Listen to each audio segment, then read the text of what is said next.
마태복음 19장 16절부터 22절 말씀을 통해서 신실과 수다라는 제목으로 말씀을 전합니다. 자, 농부들이 봄이 되면 농사 준비를 하잖아요. 그 논에 농사를 하시는 분들은 제일 중요한 과정이 우리가 뿌릴 씨앗을 점검하는 일, 이게 굉장히 중요해요. 혹시 농촌에 사신 분들 아시겠지만은 그래서 농촌에는 큰 다라에다가 물을 넣어요. 소금물이죠. 그런 다음에 거기에다가 벽실을 넣습니다. 근데 시간이 지나면, 그거 왜 그러냐면, 시간이 지나면 물 위에 둥둥 떠 있는 씨앗이 있고 물 속에 가라앉는 씨앗이 있어요. 그죠? 그러면 농부는 그 속에서 이제 물에 떠 있는 씨는 갖다가 거두어서 갖다 버립니다. 그리고 물 속에 가라앉는 씨, 그것을 잘 거두어다가 논에다가 뿌리게 되는 거죠. 자, 이거 왜 이렇게 하는지 아시겠어요? 그것은 그 안에 아무것도 없는 사실 그 벽시, 겉은 벽시지만 속은 비어있는 쭉정이들은 물에 위에 뜨기 때문입니다. 그런 것들은 아무 쓸모가 없는 거예요. 자, 만약 이런 검증 과정이 없이 그냥 논에 뿌렸다면 어떻게 됐을까요? 가을에 그 수확 볼만하겠죠? 네, 그렇습니다. 그래서 이 씨앗도 검증하는 과정이 필요하듯이 우리 그리스도인들에게도 우리가 신앙생활하면서 자, 우리가 검증해야 될 것이 뭐가 없을까? 이런 생각을 해보게 됩니다. 우리 신앙생활에서 과연 내 신앙생활 속에서 내가 검증해봐야 될 것, 그 검증해본다는 것은 뭔가 가장 중요한 거죠. 아무런 별로 중요하지 않은 걸 검증할 필요가 없어요. 그죠? 내일 점심 뭐 먹을까? 아침 이런 검증할 필요가 없어요. 그죠? 근데 우리에게 가장 중요한 것은 반드시 검증을 해봐야 돼요. 저는 그것이 우리 신앙생활 속에서는 믿음이라고 생각해요. 믿음. 이 믿음은 우리가 날마다 검증해보고 확인해보고 체크해봐야 됩니다. 왜냐하면 믿음이라는 것은 구원을 얻을 수 있는 열쇠이고, 그리고 믿음은 우리에게 영생과 천국에 들어갈 수 있는 아주 중요한 그 열쇠 아닙니까? 그래서 우리에게 믿음은 여러분 보화와 같은 거예요. 우리에게 믿음은 보석입니다. 가장 중요한 거예요. 그래서 내 안에 있는 믿음이 진품인지 가품인지 이거 분명히 알아야 돼요. 여러분 다이아몬드를 받았는데 걱정되죠. 이게 진짜인지 아닌지 모르니까. 그렇죠? 이게 확실히 진짜라고 전문가가 얘기하면 얼마나 안심이 돼요. 근데 누가 줬는데 진품인지 아닌지 잘 모르면은 비싼 돈을 주고 샀는데 얼마나 걱정이 됩니까? 자, 우리 믿음도 그래요. 우리 믿으면은요, 우리 인생 전체를 거는 거 아니에요? 우리의 인생, 그리고 우리 신앙생활 전체를 거는 거 아닙니까? 이 믿음에다. 근데 이것이 진짜인지 아닌지 검증하는 것은 그래서 중요합니다. 다시 말해서 내게 있는 이 믿음이 이게 구원받을 믿음인지 아니면 구원 못 받을 믿음인지 이것을 체크하는 겁니다. 그럼 믿음을 검증해봐야 된다는 말 속에는 어떤 의미가 있습니까? 어떤 사람이 소유한 믿음은 구원을 얻기에 충분한 믿음도 있지만 어떤 사람이 소유한 믿음은 구원을 얻을 수 없는 믿음이 아닌 믿음이죠. 그러니까 믿음이라고 믿음이긴 한데 믿음이 아닌 믿음. 다시 말해서 껍데기는 믿음인데 겉으로 볼 땐 믿음인데 그 속은 비어있는 쭉정이 같은, 아까 제가 벽시 얘기를 했지만 위에 둥둥 떠있는 쭉정이 같은 믿음. 그런 믿음은요, 겉으로는 믿음처럼 보이지만 그런 믿음은 구원받을 수 있어요, 없어요? 없는 거예요. 오늘 우리가 읽은 본문에서 한 청년이 예수님을 찾아옵니다. 그는 예수님께 자기가 굉장히 신앙생활 잘한다는 자부심이 있는 청년이기 때문에 예수님께 찾아와서 이렇게 묻습니다. 선한 선생님이요. 이 청년은 말을 잘 할 줄 아는 사람인 것 같아요. 상대방을 먼저 굉장히 기분 좋게 만들잖아요. 선한 선생님이요. 그런 다음에 자기 얘기를 해요. 선생님, 내가 무엇을 해야 영생을 얻겠습니까? 그러니까 사람이 영생에 대한 관심을 갖는 것도 굉장히 중요하죠. 그러니까 이 청년은 최소한 영생에 대한 관심은 있는 청년이죠. 그런데 어떻게 해야 영생을 얻을 수 있는지에 대해서는 아직 잘 모르는 거예요. 예수님은 이 질문에 대해서 10계명을 말씀하시면서 이 계명들을 잘 지켜야 한다고 말씀하십니다. 근데 이 청년은 뭐라고 해요? 이것들은 내가 어려서부터 이미 잘 지켰다고 얘기를 하는 거예요. 어려서부터 너무너무 잘 지켰다는 거죠. 자, 이렇게 대답하는 이 청년의 마음은 어떨까요? 예수님은 10계명을 잘 지키라고 그랬는데 나는 이미 그것을 잘 해오고 있었어. 그러니 이 청년의 마음속에는 한쪽에서는 기쁨도 있었을 것이고 또 뿐만 아니라 한쪽 마음에는 이제 내가 진짜 영생을 받기에 합당한 사람이구나, 이런 안도감도 분명히 생겼을 거예요. 그런데 예수님이 이 청년의 말을 듣고 딱 하시는 이 한마디에 이 청년의 기쁨과 안도감은 순식간에 무너져냅니다. 우리 21절 말씀 한번 볼까요? 시작.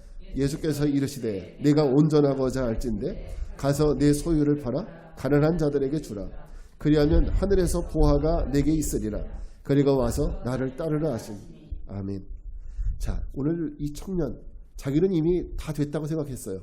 나는 이미 문제가 없다고, 내 믿음은 내가 영생에 들어가는데 모든 자격은 퍼펙트하다, 이렇게 생각을 했어요. 왜? 10계명은 잘 지켰으니까. 근데 지금 이 말씀, 21절 말씀에 이 청년의 그 안도감, 그 기쁨은 순식간에 무너져 내리는 거예요. 저는 오늘 이 청년이 느꼈던 무너져 내린 안도감이 저 여러분에게도 꼭 있기를 바랍니다. 이젠 다 됐다, 나 이제 완전히 구원받은 사람이야, 이렇게 생각하는 이 안도감, 이 안도감이, 이 청년이 받았던 그 충격이 여러분에게 그대로 있기를 바랍니다. 왜냐하면 그 충격은, 우리가 이 충격을 받으면 그 순간 우리는 저와 여러분의 믿음의 현주소, 내 믿음의 현주소가 어떤지를 보게 할 것이기 때문에 이 충격이 우리에게 중요하다는 거예요. 이 충격이 없으면 우리는 이 청년처럼 다 된 것처럼 생각을 한다고요. 그렇지도 않은데 말이죠. 저는 이제 계명을 지켰으니 이제 영생을 얻을 것이라 이렇게 걱정 안 해도 되겠다면서 안도하는 이 청년의 모습이 사실은 오늘 저와 여러분의, 어쩌면 저의 모습일 수도 있고 여러분들의 모습일 수도 있다고 생각해요. 또 지금 이 한국교회에서 신앙생활을 하고 있는 많은 성도들의 모습이라고 생각할 수 있습니다. 내가 세례받는 것으로 나는 이미 믿음이 있어, 충분해 라고 생각하시는 분들도 있고요.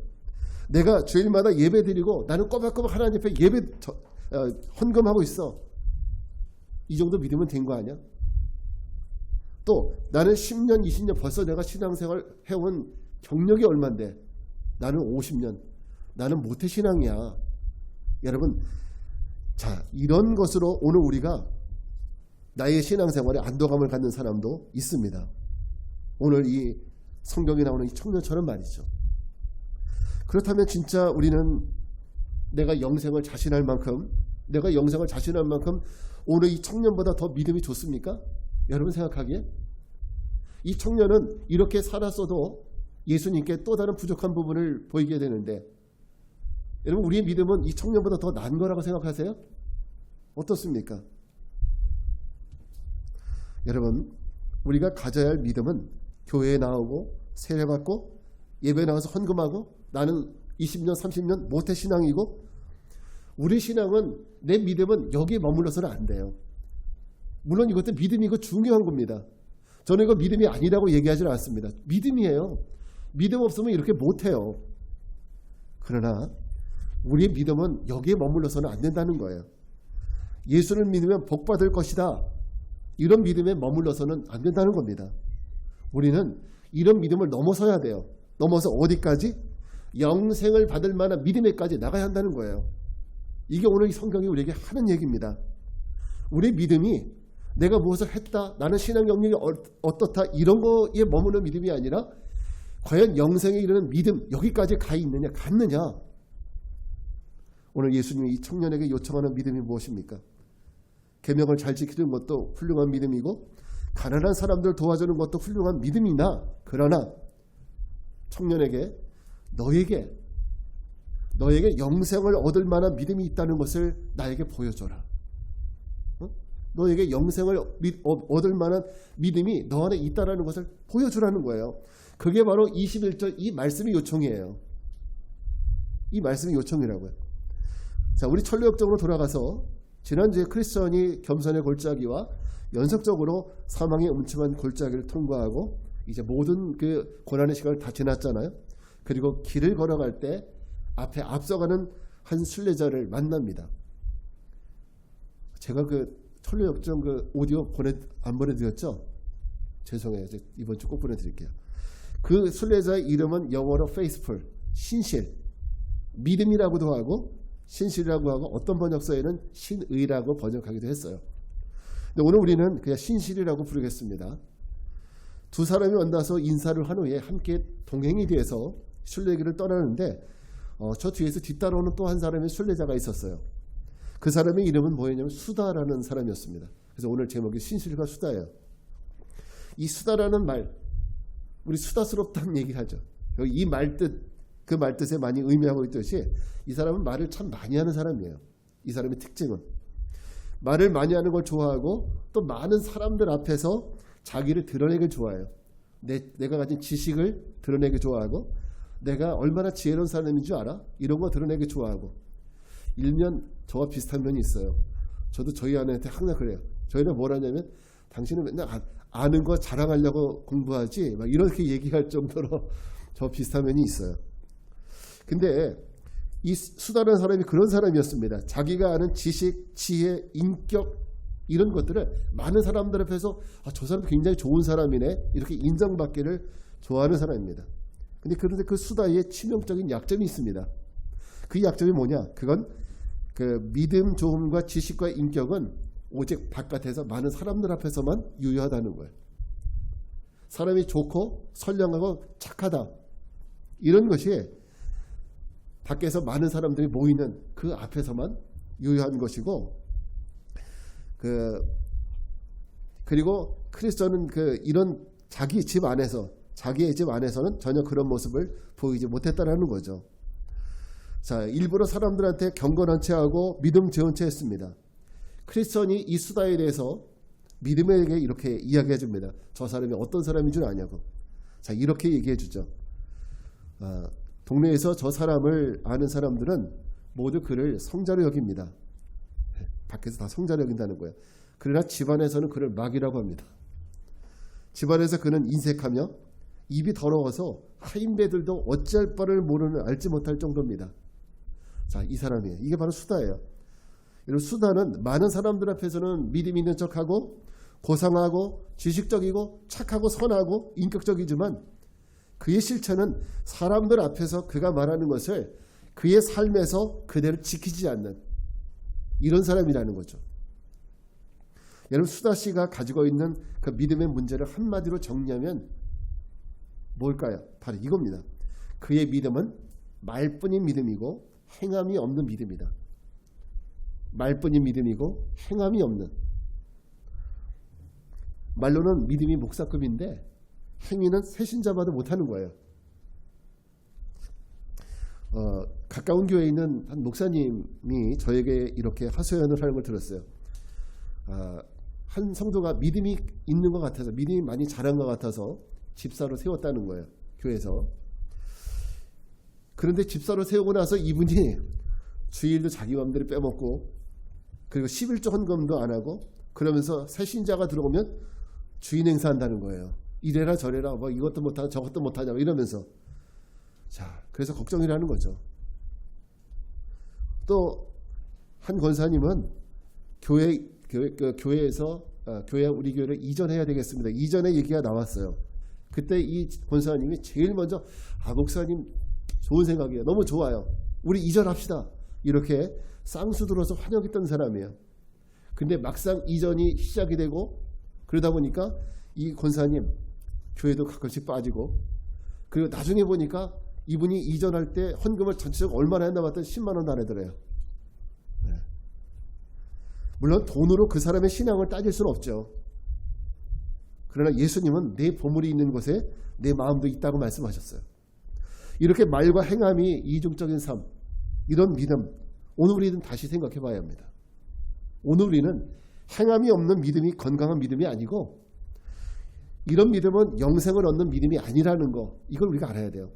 이 청년이 가지고 있는 치명적인 문제예요. 야고보서 2장 14절 말씀 한번 읽어볼까요? 성경이 뭐라고 얘기하는지. 시작. 내 형제들아 만일 사람이 믿음이 있노라 하고 행함이 없으면 무슨 유익이 있으리요? 그 믿음이 능히 자기를 구원하겠느냐? 야고보는 그 믿음이 너를 구원할 수 있겠느냐? 구원받을 수 없는 믿음을 하는 거예요. 이런 믿음을 가지고는. 믿음이 내 삶으로 연결되지 못하는 것은 그것 무엇을 의미하는 겁니까? 우리의 믿음이 알맹이가 아니라 껍데기라는 거죠. 야고보서의 이야기를 우리가 바꿔서 말하면은 그런 믿음은 껍데기고 이런 믿음은 죽은 믿음이라는 거죠.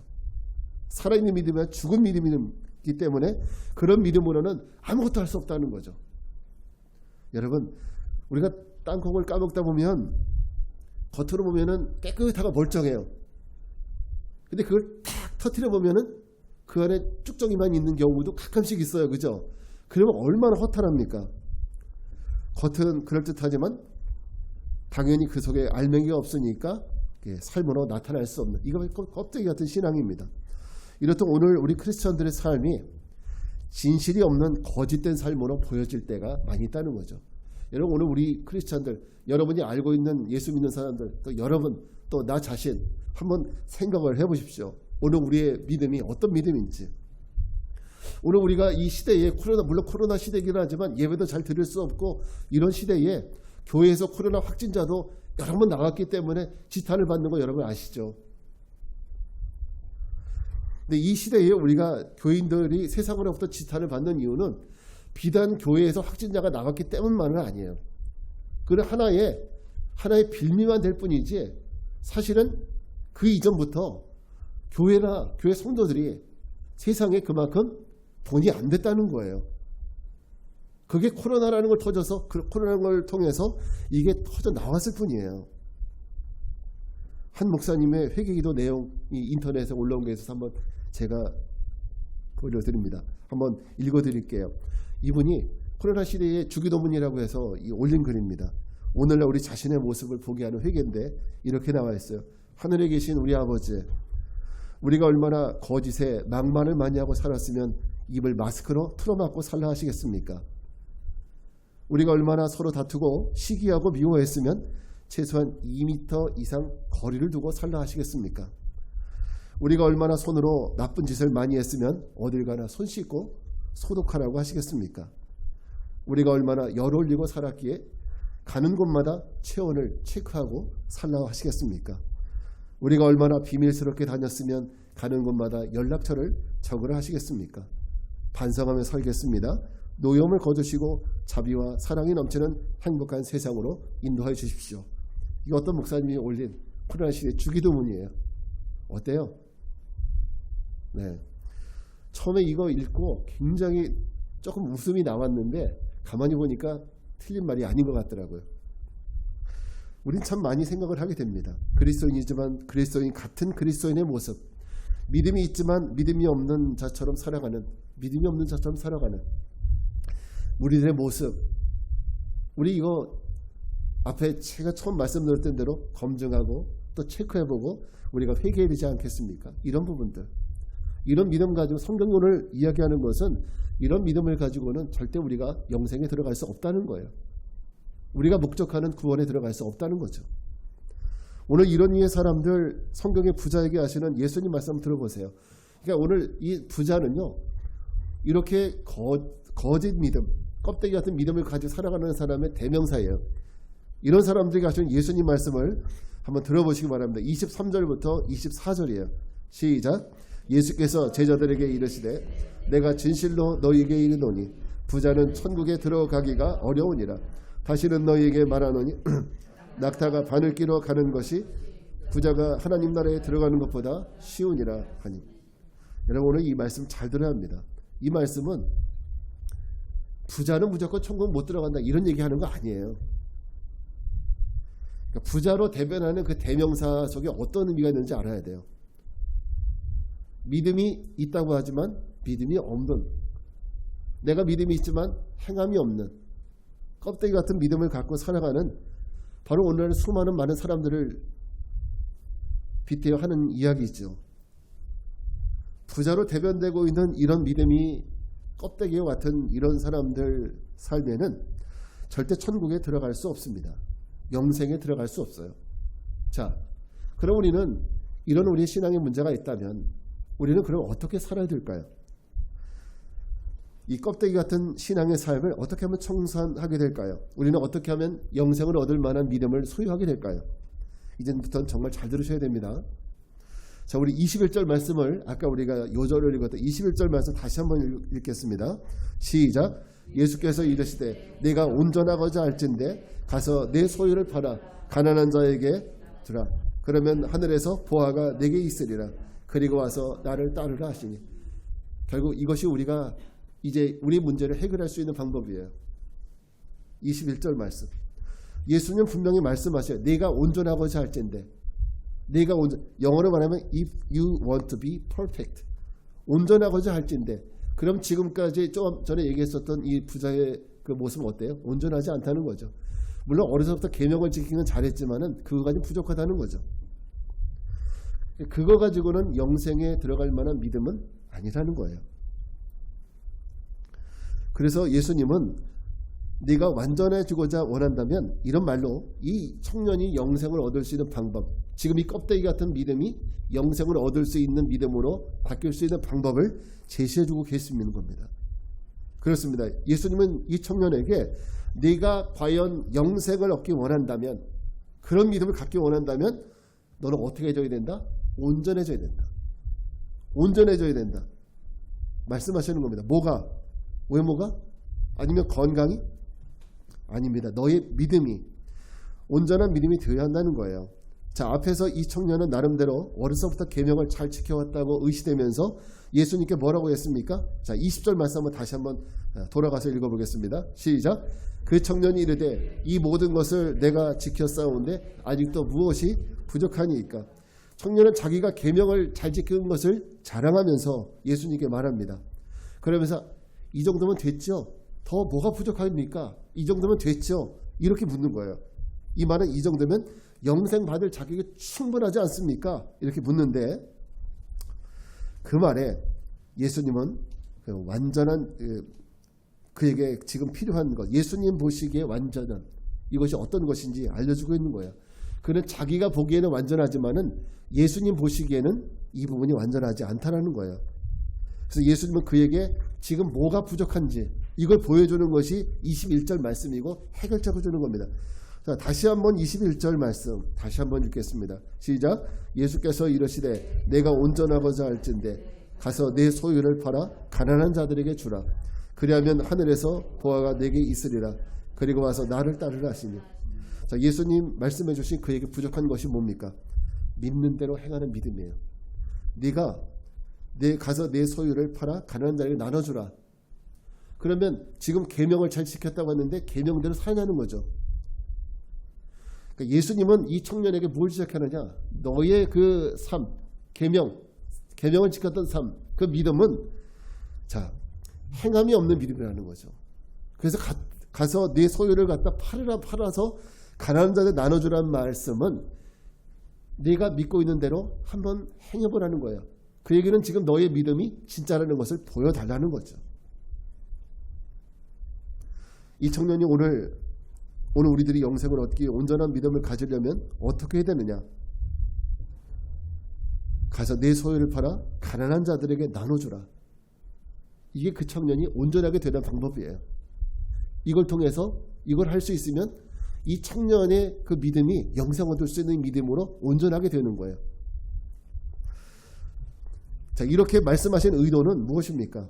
내가 믿는 대로 행하라. 그렇게 살라는 것입니다. 그럼 행함이 없는 그의 믿음이 행함이 있는 믿음으로 그의 믿음은 온전한 믿음이 되는 것입니다. 자, 이 청년이 믿음대로 행할 수 없었던 이유는 뭐였을까요? 그동안에 그것은 그의 마음이 하나님께 있었던 것이 아니라 어디 있었어요? 그가 가지고 있었던 소유에 있었던 거예요. 보물에. 그래서 예수님은 내 소유를 어떻게 하라고 그래요? 팔라. 내 소유를 팔아라. 이 말씀은 무슨 뜻입니까? 지금 네 그 소유물을 향하고 있는 너의 마음, 너는 지금 겉으로는 믿음이 있는 척하지만 실제적으로 그 너의 마음은 하나님 있는 믿음에 있는 것이 아니라 어디에 있어요? 소유에 있어요. 이 소유를 못 버리는 거예요. 그것이 증명하는 거예요. 이 청년의 마음이 어디에 있었는지. 하나님을 믿고 하나님을 따라가는 것이 아니라 자기 소유에 자기 온 마음이 다 있었던 거예요. 팔지 못하니까 근심하면서 가는 거예요. 자, 예수님은 내 소유를 팔라. 이 말씀은 소유를 향하고 있는 그의 마음을 돌이키라는 겁니다. 어디로? 하나님께로 돌이키라는 거예요. 아니 그럼 내가 손해보는 거 아니냐? 이게 얼마인데 이 세상 살면서 거지로 사느니 이 정도라도 갖고 있어야 나중에 노후에 대책도 되는 거 아니냐? 예. 최소한 땅이라도 집이라도 있어야지. 이런 마음이 우리 믿음이 온전한 믿음이 되지 못하고 그 소유에 잡혀있게 되는 이유입니다. 그러나 예수님 말씀하시기를 내가 영생을 위해서 내 소유를 팔면 어떻게 된대요? 그래요. 하늘에서 보화가 내게 있을 것이래요. 그러니까 예수님은 손해보라고 말씀하시는 거 아니에요. 지금 손해보라고 말씀하시는 거 아닙니다. 너 이거 팔아서 남에게 다 나눠줘라. 그럼 너 거지다라. 이런 말씀하시는 거 아니에요. 내가 지금 믿음대로 네가 그 소유를 팔아서 가난한 자에게 나눠줄 수 있는, 말씀대로 할 수 있는 그런 믿음이 있으면 저 하늘에는 그보다 더 값진 소유가 너에게 주어진다는 걸 얘기하시는 거예요. 여러분, 오늘 우리가 이 말씀을 잘 들어야 돼요. 사도 바울도 세상에서, 여러분 사도 바울도 얼마나 그 대단한 사람이에요. 자기 지식과 세상적인 배경 이거 얻기 위해서 사도 바울이 얼마나 노력했겠어요. 학원을 진짜 어렸을 때 다녔는지 몰라요. 이렇게 어렵게 자기 배경이 다 받았는데 사도 바울은 그 모든 걸 어떻게 했습니까? 예. 그 모든 것들을 그리스도를 위해서 배설물처럼 다 버리면서, 그렇죠? 여기면서 버렸잖아요. 그것은 왜 그랬다 그랬습니까? 왜 그렇게 했다 그렇게 버린 이유는 더 하나님께 더 좋은 것을 얻기 위해서 그렇게 한다 그랬어요. 오늘 우리가 생각해야 될 것이 그겁니다. 내가 내 마음에 있는 그 소유를 버리면 그것이 끝나는 것이 아니라 그 버리는 믿음을 통해서 하나님께 더 큰 보화를 얻을 수 있다는 거예요. 하나님 더 큰 보화를 주신다는 거예요. 그러니까 우리는 보지 못하니까 안 믿는 거예요. 보지 못하니까. 계속 우리 마음은 겉으로는 믿음이 있는 것 같은데 마음은 이 소유에 여전히 있으니까 내 믿음이 온전한 믿음이 안 돼요. 근데 이거 버리고 포기할 수 있으면 하나님이 하늘에서 보화를 주신대요. 여러분, 여기에 대한 믿음이 있길 바랍니다. 여러분, 믿음은 천류역정의 수다처럼 말만 번지름하게 사람들 보기에만 그럴듯하게 보이는 이것이 믿음이 아니라 하나님 앞에 내가 믿음대로 행하는 것이 진짜 믿음이고 이것이 영생을 주는 믿음입니다. 이것이 우리에게 구원을 주는 믿음입니다. 오늘 천류역정에서 수다는 믿는 것 같지만 행함이 없는 그 사람이었습니다. 진짜 구원과 영생에 들어갈 수 있는 사람은 신실, 오늘 여기 같이 동행했었던 신실이라는 사람과 오늘 천류역정은 비교하는데 이 신실은 어떤 사람입니까? 그는 자기가 믿는 대로 행하는, 그 신실이라는 그 말 자체가 하나님 앞에 믿음을 가지고 실천하며 살아가는 사람, 신실. 예. 우리가 하나님 앞에 이런 신실한 사람이 되어야 되는 이유는 그 신실은 하나님 앞에 신실함이기 때문입니다. 그 신실은 내가 믿는 대로 행하는 믿음이기 때문입니다. 이런 올바른 믿음을 갖고 또 그 믿음대로 살아가는 우리 모두가 되길 바랍니다. 여러분, 수다와 같은 믿음은 절대 영생에 들어갈 수 없습니다. 오늘 주님은 우리의 믿음이 이제 수다와 같은 이런 믿음에서 벗어나서 신실과 같은 믿음으로 한 단계 도약하기를, 더 변화되기를, 그래서 영생에 들어가는 사람들이 되기를 원하십니다. 이제 여러분, 우리 믿음의 가치를 바꾸셔야 돼요. 믿음의 가치를 입술로만 고백하는 것에 만족하지 않고 이제는 행함으로 우리 믿음이 진짜고 살아있는 믿음이라는 것을 증명해야 됩니다. 오늘 주님은 이런 것들을 통해서 우리의 껍데기 같은 믿음에서 알맹이 같은 믿음으로 변화되고 그래서 넉넉히 영생에 들어가는 사람들이 되길 원하십니다. 여러분, 이 말씀대로 우리의 이 껍데기 같은 믿음, 이것들이 오늘 말씀을 통해서 새롭게 여러분 우리 이제 믿음의 가치관을 바꾸는 이런 전환점이 되길 바랍니다. 그래서 우리 모두가 정말 살아있는 믿음으로 영생에 넉넉히 들어가는 믿음의 성도들 되시기를 주의 이름으로 축원합니다.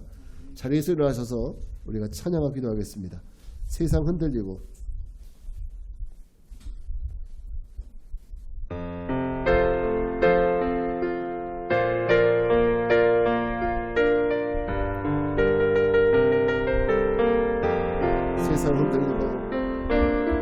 세상 흔들리고 사람들은 변하여도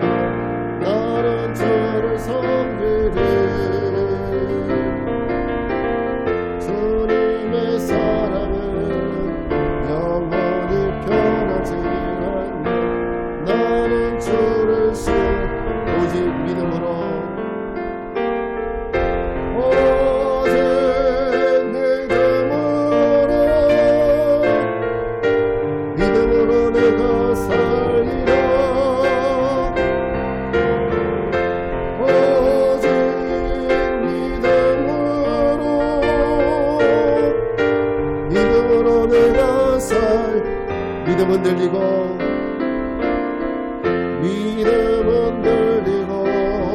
사람들 주를 떠나가 나는 주를 섬기리. 주님의 나라는 영원히 쇠하지 않네. 나는 주를 신뢰해. 오직 믿음으로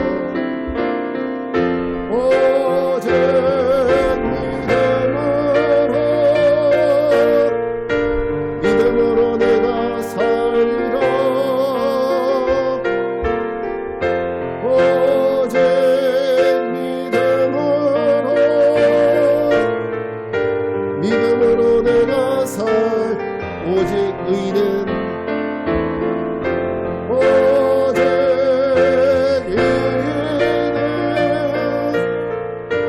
믿음으로 말미암아 살리라.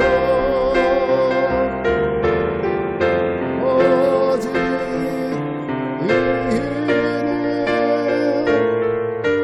믿음으로 말미암아 살리라. 우리가 기도하겠습니다. 그렇습니다. 우리 삶은 이와 같이 때에 따라 흔들리고 우리의 말과 행함이 다른 이중적인 믿음의 삶을 살 때가 많습니다. 그러나 더 큰 문제는 그것을 당연한 것으로 여기며 살아가는 것입니다. 그러나 그것은 당연한 것이 아닙니다. 그것은 우리 믿음이 껍데기 믿음이고 믿음이 되는 것이고 그 믿음으로는 영생을 얻을 수 없습니다.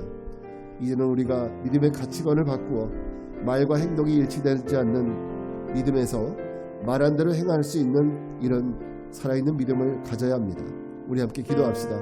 주님, 우리에게 올바른 믿음의 가치관을 세울 수 있도록 성령께서 도와주시고 우리 믿음이 껍데기 믿음이 아닌 알맹이 있는 믿음이 되게 해달라고 주님의 이름 한번 부르고 기도하겠습니다. 주여, 은혜로우신 아버지 하나님 감사합니다. 오늘 우리에게 올바른 믿음의 가치관을 받을 수 있도록 도와주시옵소서. 세상에서 아버지 많은 사람들이 하는 것처럼 거친 것 속이 다 아버지 말과 행동이 우리에게 취하지 않는 이런 아버지 믿음이 우리에게 올바른 믿음이 아니라는 것을 알게 도와주시고 특별히 아버지 우리가 이런 믿음 가운데 있고 하나님 우리 자신을 하나님 말씀 가운데 살아갈 수 있도록 도와주시옵소서. 아버지 말씀 가운데 우리에게 주신 우리가 믿고 있는 그대로 살아갈 수 있는 온전한 믿음을 허락해 주시기 원합니다. 이런 믿음으로 구원에 이룰 수 있는 저희 모두가 되게 하여 주시옵소서. 우리 연약함이 하나님 앞에 하나님 이제 주님을 기도하시고 이것이 아버지 주님의 구원을 도와주시옵소서. 아버지를 더 하나님께 온전한 모습으로 살아가서 우리가 아버지 하나님과 믿음으로 영원히 것이 아니라 아버지 하나님의 그 소망을 입고 살아가게 하여 주님을 도와주시옵소서. 주님의 나라를 소망하고 우리가 영생을 소망하며 살아갈 때 이 모든 것에 대한 믿음의 가치를 아버지가 살아갈 수 있도록 도와주시옵소서. 원하신 아버지를 주시옵소서.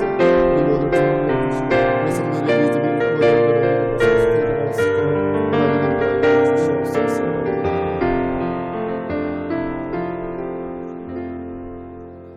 거룩하신 주님, 우리의 믿음을 위해 구합니다. 죽은 믿음, 껍데기 같은 믿음을 가지고는 영생에 들어갈 수 없고 구원을 얻을 수 없다고 하셨사오니 주님, 오늘 우리에게 영생에 들어갈 만한 올바른 믿음을 갖도록 인도하시고 우리의 생각과 말과 행동을 인도하옵소서. 그래서 주님 보시기에 보실 때 잘했다 칭찬받고 인정하는 귀한 믿음의 성도들의 삶이 되게 하옵소서. 지금은 성부, 성자, 성령 삼위일체 하나님의 은혜와 평강이 이제 우리 믿음을 껍데기가 아닌 알맹이 믿음으로 만들어가기 위해 기도하고 힘쓰기를 결단하고 세상을 향해 나가는 성도들 위해 이제로부터 영원까지 함께 하옵시기를 간절히 축원하옵나이다. 아멘.